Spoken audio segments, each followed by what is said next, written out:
Welcome to Raise the Line with Osmosis from Elsevier, seeking solutions with leading experts on how to increase healthcare capacity so people can get the care they need during the pandemic and beyond.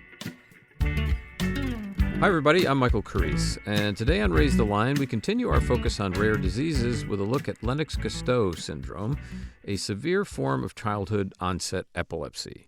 We could not have a better guide on hand because my guest, Dr. Tracy Dixon-Salazar, is not only executive director of the LGS Foundation, but she's been helping her own daughter deal with the condition for the past 30 years. She uncovered the genetic driver of LGS, and she identified a novel precision therapy that improved her child's life. Dr. Dixon-Salazar earned her Ph.D. in Neurobiology and Neurosciences from UC San Diego and has nearly 30 years of nonprofit leadership and advocacy experience. And it's a great pleasure to have you on the program today. Thank you for having me. So let's start, as we always do with our guests, by learning more about their backgrounds. And in your case, would love to know what you were all about before you encountered LGS. Wow, you're going to make me go back in time. You know, I was a very young mother. I had my daughter when I was 22 years old, and I had two children at the time. So I had my son even younger, and I hadn't really done well in high school, and I really had no ambitions on life. You know, I grew up and not really having a lot of guidance or structure, not really having parents around. And so I was just existing. And then I met and fell in love with my now husband. We've been together 30 plus years. And then, you know, as a young mom, he's in the military. He was in the Marine Corps, and I was following him around. I joined the Navy after high school. I had done my 4 years, or I'd gotten out, and now I was being a mom. And then one day, out of the blue, Savannah had a seizure, and both of us were so uneducated and unschooled that we thought she was joking. We heard her in the middle of the night hacking and gagging. And we ran into her room, and she was stiff as a board and blue in the face, and she had drool and blood sort of coming out of her mouth, and her eyes were rolled up in her head. And we thought, oh my gosh, she's choking, because neither of us had ever heard about or seen a seizure. Sure. And that was our harsh introduction into the world of seizures and Lennox-Gastaut syndrome. And it's been equally harsh, I think, every day since then. Yes, I can't imagine the just fright and bewilderment that a parent must face at a time like that. How were you able to move forward? I mean, going back to that night of the first seizure, that was really the turning point when you think about before and after. So the Tracy before was a mom, taking care of her kids, just letting sort of life live me and going through the motions. And it's not that I wasn't intelligent or engaged. It's just, I didn't really know how to be. And I remember the paramedics came that night, and they said, her airway's clear. It was over by the time they got there. The seizure was over. But what you described sounds just like a seizure. And so both my husband and I were like, what's a seizure? And over the next 6 months, we took her to the doctor. She had a couple more of these episodes. They wouldn't even call them seizures back then because they didn't want to label her with epilepsy. Our first introduction to the stigma of epilepsy was actually from the doctors themselves, who didn't want to call it epilepsy, which in hindsight is somewhat ridiculous. If you have a ravenous mountain lion standing behind you and someone tells you it's a kitty cat, right? You still have a ravenous mountain lion behind you. But yes, good point. All of her tests came back normal. She was 2 years old, well, healthy 2-year-old. And then 6 months later, by the time of 3, the seizures really just came back with a vengeance. She started having them every day, hundreds a day, too many to count. And it wasn't until she was 5 years old, she got, finally got the epilepsy diagnosis around 3. And then at 5 years old, she got the Lennox-Gastaut syndrome diagnosis, or the LGS diagnosis. And it was at that moment that I realized that the medical system didn't really know what to do with her. The prevailing dogma that we were hearing out of doctors' mouths was not matching our home life scenario. And I'll just explain that really quick. So the doctors were saying, thankfully, we don't need to know what causes seizures in order to treat it. And yet, by the time she was 5, she had tried and failed, 6, 7 different treatments. And they would say, seizures don't damage the brain. And here, my 2-year-old, once she started having seizures, stopped developing. Now, remember, this was, 30-ish years ago. So the dogma is still around, but it's not as prevalent as it was back then. But seizures don't damage the brain. And I'm like, oh my gosh, of course they do, because I'm watching my child not develop at all anymore. And then they would say that you can't die from epilepsy. Right. And yet there were multiple times during that period we had to resuscitate her, or that she got aspiration pneumonia and almost died. Not only do they not know what to do with her, there seems to be this prevailing dogma that's totally antithetical to what I'm actually seeing in my real life. And I realized I had to fight. I had to become her advocate. Yeah. And that mother and father love, you'll do anything for your babies. And so I had to become educated. I had to become an advocate for her. I had to try to keep this kid alive because no one really knew, wasn't anything, nefarious or deliberate, but nobody really knew what to do with this kid who was having, a good day was 5 to 10 seizures and a bad day was hundreds, too many to count. And that was our life from the time she was 5 with the LGS diagnosis till, she got the epilepsy diagnosis and the 3. And then to the age of 18, she just had more than 40,000 seizures and was seizing all the time. And I had to figure it out. You figure it out because you love your kid. My goodness. Yeah. But holy cow, what a daunting challenge. And for the clinical folks in the audience, what causes LGS? What's going wrong here? Yeah, so LGS, nobody is born with LGS. We often think of it as metastasizing or spreading, right? And it's not a good word for the scientists out there. It's not the same mechanisms of cancer metastasis. But what happens is the children start seizing in the first, usually the first 5 years of life. And then there's something about the seizures that they become uncontrolled. And then you start to see an abnormal EEG between seizures, not just during seizures, but between.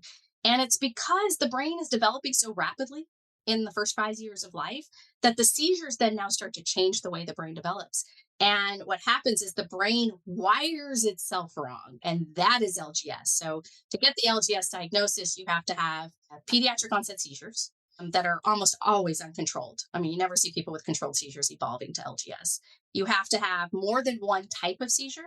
So this is really unique. Children, as the brain develops, their seizures will change types. And you often don't see this in adults. Once the brain, adults with epilepsy, they have kind of one set seizure type, or it might start one place and spread, but they don't evolve and change and move around in the brain. And then you have EEG, very specific features on the EEG test, which is a test to measure your brain waves. And these features are called slow spike and wave and generalized paroxysmal fast activity, or GPFA. And everyone with LGS has SSW and GPFA. And so it's this moving target, but it's pretty much established by age 6 in the major majority of patients with LGS. And it's a wiring defect. No matter what caused your early life seizures, and there's tons of causes of that, but no matter what caused your early life seizures, they all have the same EEG features. And now the brain has sort of wired itself to have seizures. And because they're having so many seizures, daily in most patients, they stop learning. And then I'll just add one thing to that is, so if you go back, so what started the seizures that then evolved into LGS? So we have no idea what causes LGS. Right. But what started the seizures? And it's pretty much everything in the kitchen sink. About half of LGS cases are genetic. And there's more than 1,000 genes now. So we have Down syndrome kids that start having seizures and evolve into Lennox-Gastaut Syndrome, tuberous sclerosis complex, various sodium channel mutations like SCN1A, SCN2A, SCN8A, and then the other half. So there's all these genes, that anything that predisposes to early life seizures that's a gene is an at risk for developing Lennox-Gastaut syndrome. And then the other half are acquired. So early life birth injury, a cord around the neck, lack of oxygen.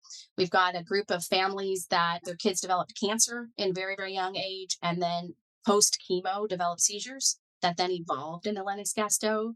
So it starts out this very heterogeneous, mixed cause disorder, very, very, smorgasbord of different causes that converge all onto the same exact EEG pattern and the same exact wiring defect. So that was a long way. It's very complicated. Yeah, no. Get people say, can you describe LGS in 2 minutes? I'm like, no. No. No, that was, but very, very helpful to everybody to have that context.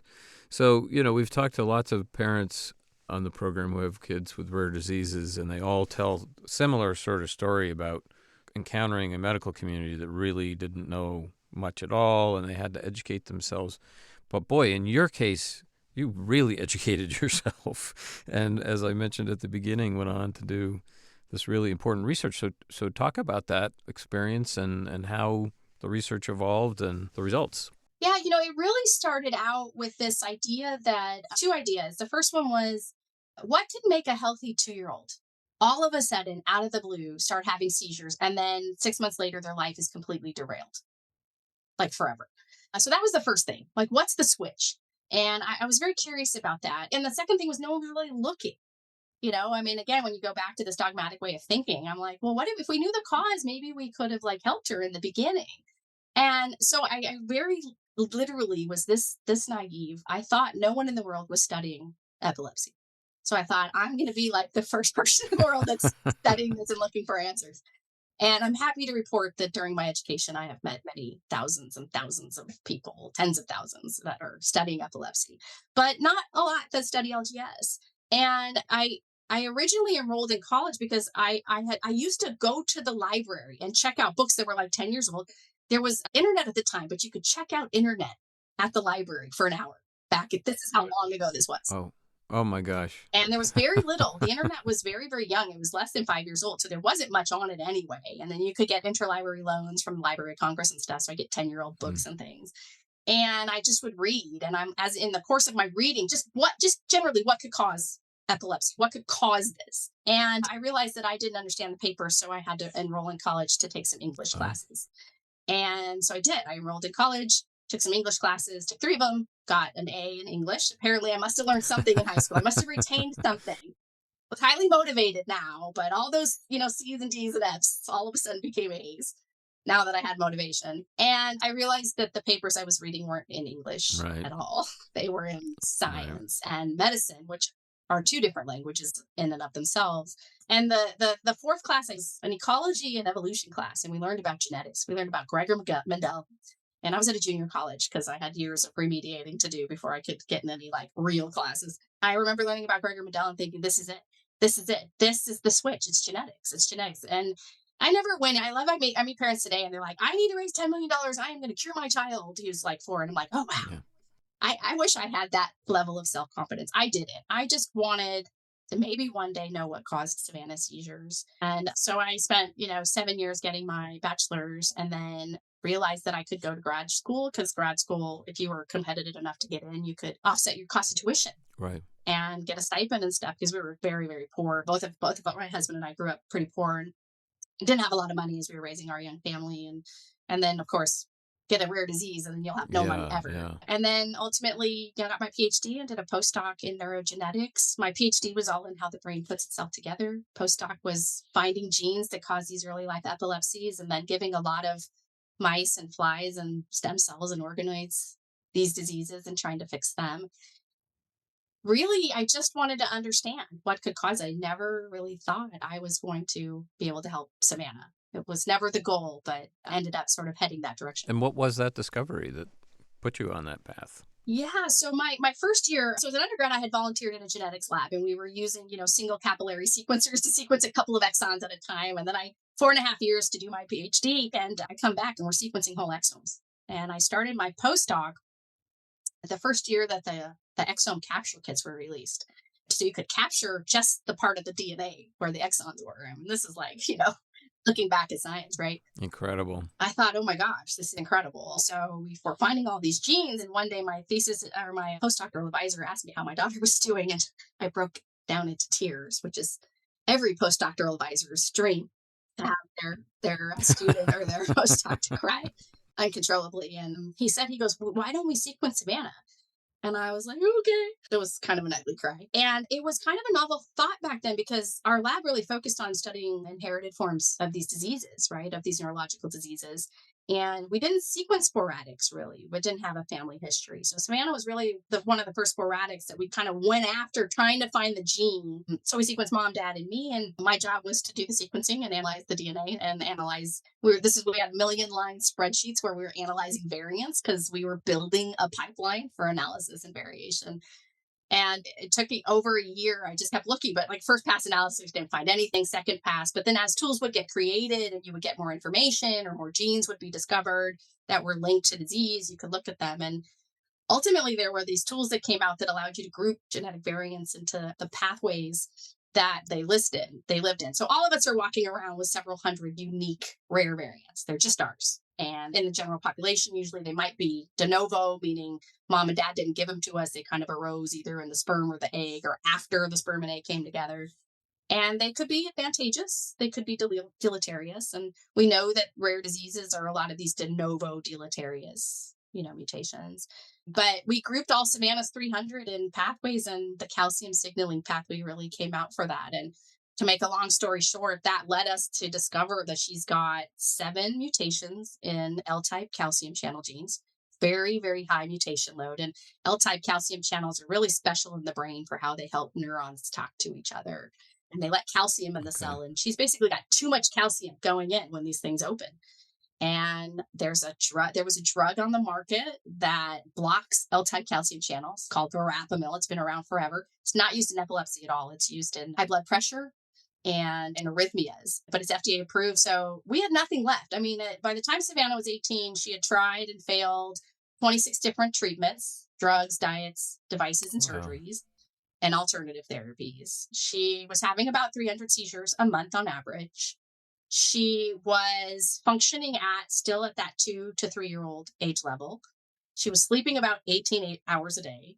She was on 7 medications at the time, plus a vagus nerve stimulating device, which stimulates your vagus nerve. And every week, at least 2 to 4 times, she would go into nonstop seizures. And you have to stop these with, rescue drugs like Valium and other benzos. And she was aspirating a lot, getting aspiration pneumonia a lot, and was just very near death. We were losing her. So we talked to her doctor and put her on this drug, verapamil, and within 2 weeks, she had just a miraculous response. It was a 95% reduction in seizures and 100% reduction in her status epilepticus. And nobody is more surprised than me. Unbelievable. I mean, was this the first case that you know of where that medication had been used and had that effect? Yes. It looks like it dropped off. If you look back at the literature, it looked like there's like a valley of time where no epilepsy drugs were approved by the FDA. And then one got approved, and that's right around the time verapamil started getting studied. And then a negative interaction between that new drug and verapamil was shown. And then you just never see verapamil in the literature again for epilepsy, which is interesting. Yeah. Yeah. So what impact did the medication have on her day-to-day life? Oh, man. So it's been 11 years. And since that day, so Savannah, it just turned 30 a couple weeks ago. And it's night and day. She is on 4 medicines. So she was able to come off, and then her vagus nerve machine is off. She started to learn again. And this was the biggest thing for me. If you had told me drug number 27 was going to change your quality of life, her quality of life, and her ability to learn, I'd be like, no, the brain's too damaged. She had 40,000 seizures across a 16-year period until she was 18. So no way, brain damage, too much brain damage. Yeah. And she defied us all. So she can walk now. She's very ataxic, but she can walk on her own. She can talk. She doesn't sleep 18 hours a day anymore. She probably sleeps about 12. So she does sleep a lot. She probably has about 2 to 4 seizures a week, which is bad. No one wants 2 to 4 seizures in a lifetime is bad. But if you're talking about 300 on average, so 75 to 100 a week, down to 3 or 4, I mean, that's huge. Incredible. She doesn't go into status anymore, so she's not getting these constant rectal delivery of these benzodiazepine drugs. These are emergency rescue meds to stop the seizures, and they have the lovely benefit of being rectal, which is so fun. And she's just thriving. She's very social. We used to count her sentences, like how many words did she use in a sentence? And she spoke a 3-word sentence today. And we stopped after 40. And she's sassy. And I feel like I met her for the first time. She's very strong and opinionated, very sassy. She's got a great sense of humor. Sometimes I think that's typical for her age. And, it's allowed us to have some of these experiences. A few years ago, I was going to some event and I had to wear a dress, which is not my favorite thing to do in life. But she sat on the bed and she was like, Mom, and she has speech delay. She'll, Mom, what are you doing? And I'm like, I'm picking out a dress. And she'd go, I help? I'm like, yeah. And so she helped me pick out a dress and some shoes. And it just dawned on me that this is things that mothers and daughters do that we never could do. And she's just very social, and she can remember stuff. She can actually remember who the people in our lives are, and she misses them, and she can use FaceTime and work the DVD and the iPad like there's no tomorrow. So incredible. It's been incredible. It's just been night and day. And probably took us about 4 years to stop living the secluded, self-imprisoned life that we had set up for ourselves. But now we go out to dinner sometimes. Wow. We never did that. You can't. When your kid's seizing all the time, why bother? Just Oh, no. Yeah. Right. Can't do that. Right. And what about the impact on the wider LGS community of this drug and anything else that's come from it? Yeah, so I ended up presenting at the American Epilepsy Society meeting when I was still a postdoc on this in front of, 5 to 6,000 people. And that's the professional society for epilepsy doctors mostly. It was the first time anybody had heard of this concept of, precision medicine, right? Or genomic medicine or repurposed medicine for this. And I remember it's very humbling because I had to tell the story as an outsider, as if I was a postdoc studying the patient, because I couldn't get through it without crying. I'm gonna cry a little bit right now too, just thinking back on it. But then at the end of the presentation, I revealed with a lot of tears that it was my daughter, and that his has had an impact. And I think, if you time this back, I think that this really launched the precision medicine movement in the epilepsy space as a whole. People weren't really thinking about sporadics. We didn't know about de novo mutations back then at all. And I remember it's just very humbling to give that lecture. And then to see the field rush to this concept of we're finding all these genes and we can start to now, change these dogmatic ways of thinking. We do need to know what causes it in order to treat it. And if you look at epilepsy as a whole, right, so they say 70% of people with epilepsies use more the adult onset epilepsies, and they have intractability for sure, but that's very different than this 20 to 30% of these really severe childhood onsets. And so first you got that separation, and then second you got this movement. And my first 15 years as an advocate was me saying, why aren't we developing any drugs in children? Why aren't we developing and doing any studies in pediatrics and the people who need it most, in my mind? And, I would hear things like, oh, there's no appetite from pharma. There's no path through the FDA, and it's like, but that pivoted. And it wasn't just, obviously my story alone. The Orphan Drug Act came in, and I think orphan diseases now, they would always, the things they would say is like, oh, we're not going to develop a drug against LGS because it's too rare. You're too rare to give a shit about. Sorry. You're too rare to care about. Right. And that's what I heard for 15 years. And it was depressing. But this completely changed me from a feeling of, oh my gosh, I'm never going to make a difference in this field. No one wants to hear from patients. LGS is never going to get studied because it's too rare and it's pediatric. And it was kind of that feeling. It's like, oh, we don't want to study developmental epilepsies because developmental is so complicated. It's sort of like not wanting to study like women in populations because menses messes everything up, right? It's like, it was that same dogmatic way of thinking. And so for me, it was that turning point where all of a sudden the genomic revolution, plus the orphan drug revolution that was going on, plus there was an imaging revolution. I mean, if you look at the history of brain imaging across time and functional imaging, right? That was happening. And all of a sudden my despair turned to, oh my gosh, I was this teeny tiny one domino in a 1 million domino puzzle that's going to change the world for the future LGSers. And that's really what, kind of moved me to advocacy. I mean, if I wanted an easier life, I should have stayed in academia, to be honest. Advocacy, there's no money, there's no prestige, nobody's done it. So there's like no path. Like, at least I knew I had to get papers and grants to be successful in academia. But now I'm like, oh man. Oh, so you're out of the academic route altogether? I'm out of the academic realm now and 100% in advocacy. Okay. Wow. What's the state of things now? Have other drugs come along? Is there promise? I mean, we hear so much about advances and CRISPR and all these other things going on. What's the story with LGS? It's night and day, actually. I'm giving a talk next week on this, but it's like, what did it look like, 30 years ago? And what does it look like now in the rare disease and the rare epilepsy space?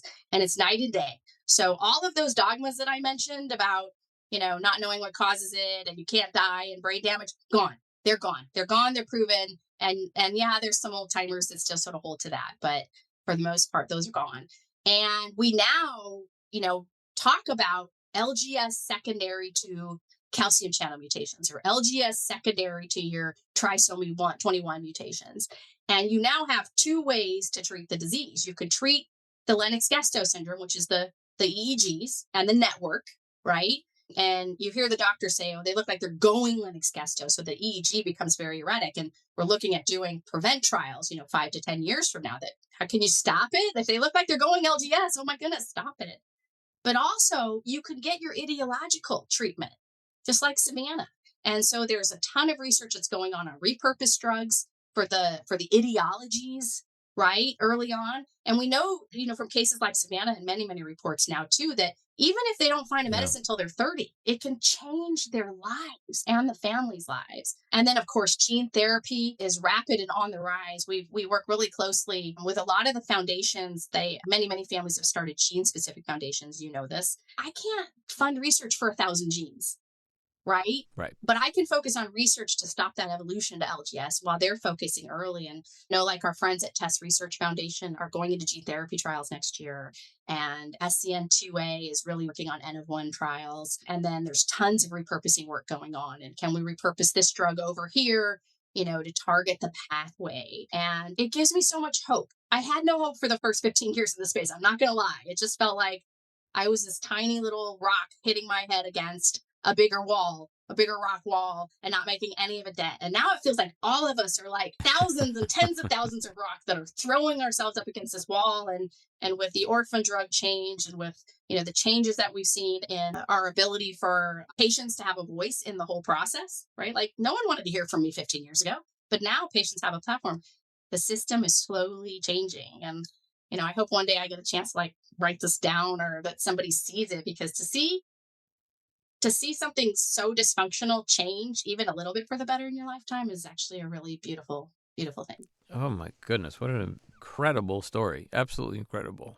And I'm just so admiring of your persistence and advocacy, and for your daughter and all these other people as well. How can people get involved and help out if they want to? Oh, wow. That's a great question. At the Lennox-Gastaut Syndrome Foundation, we are constantly looking for people that want to be a part of our mission. The biggest thing that I would ask everybody to do is please go online and get training in seizure first aid. Everyone can do this. The Epilepsy Alliance of America offers free first aid training. Okay. And I will get the link for you so we can share that. But the Epilepsy Alliance of America offers free first aid training for anybody. You can do it online. You can do it in your own time. But get seizure first aid trained. You need to know what to do in case of a seizure. Lennox-Gastaut syndrome is rare, but 1 in 10 people will have a seizure in their lifetime. Wow. And 1 in 26 will develop epilepsy.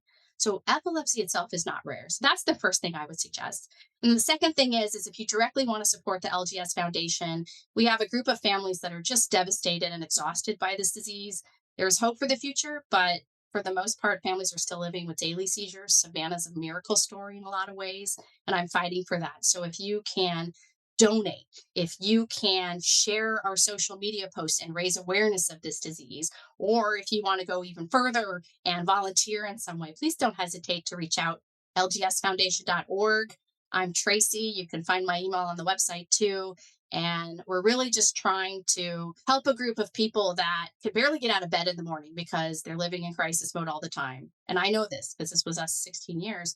And empower them to take one step today to fight back against this disease. And it's a population that's hard to self-mobilize. So we're going to need everybody to help us. We're not afraid to ask for help. We need help. So please, lgsfoundation.org. We will take any help we can get. I hope people respond.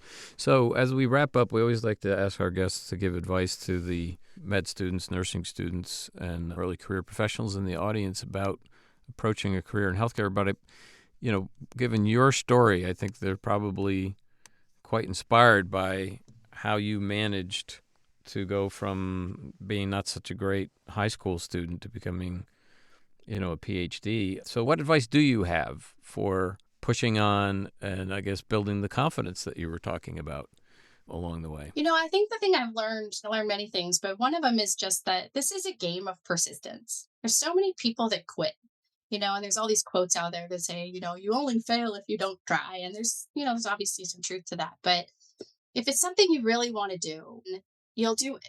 And it's really about being persistent. You're going to get kicked and knocked down. Believe me, I know that. We all know that. But just keep going at it, and find the thing that you care about. You're not always going to love your job, but if you generally care about what you're working on and what you're doing, I think that's important. And, just sort of a few sort of self-serving pieces of advice for the medical community. And the first one would be patients and families, they can have more than one diagnosis, right? So we have a lot of people that are coming in and saying, I don't have LGS now. I have, calcium channel overactivation disorder. And I'm like, that's great. You can't get any services based on calcium channel overactivation disorder, like therapies, occupational therapy, speech therapy for your kid, but knock yourself out, right? And the reality is, it's like my daughter has epilepsy. She also has Lennox-Gastaut Syndrome. She also has calcium channel overactivation disorder. She also has intellectual disability. And when you're interacting with patients and families, all of those diagnoses are needed to go and get, so don't get so let's not get so stuck in our ivory towers about what's working at the medical system, but involve patients, talk to them. We want to help solve our own problems. We can't do it without doctors. We can't do it without researchers. We can't do it without the whole system, but we want to help. So just ask us and we'll help you. And we can make, I think, better things together and save time and money. And the other thing I would just say is challenge the dogmas. Always challenge the dogmas. One of my favorite lectures one time, remember, it was Dr. Ramachandran, who was phantom limb. He did a lot of phantom limb researchers. He teaches at UC San Diego. And he asked us to talk about the dogmas that have been overcome in our lifetimes. And one of the first ones that was said was actually DNA always goes to RNA, which always makes a protein. Now we're here in 2023, and we know that that's not always true. Every piece of DNA does not make an RNA, does not make a protein, right? There's all these sort of cross pieces of it. But I'm always shocked at how often I hear in the community, we were surprised to learn. We didn't expect that. I don't believe that is true. The whole point of science and medicine and progress is to overthrow dogma. Right? To overthrow these ways of thinking that are stale and old and to change our new way of thinking with new data. And so we get sort of stuck in our ways. I get that. But don't hesitate to take those things and really analyze them and challenge them if they need to be challenged. A fantastic inspirational message to end on. And I just want to thank you so much, Dr. Dixon-Salazar, for taking the time to be with us today. And we just wish you all the best and continued success in your incredibly important work. Thank you. I'm Michael Carrese. Thanks for checking out today's show. And remember to do your part to raise the line and strengthen the healthcare system. We're all in this together.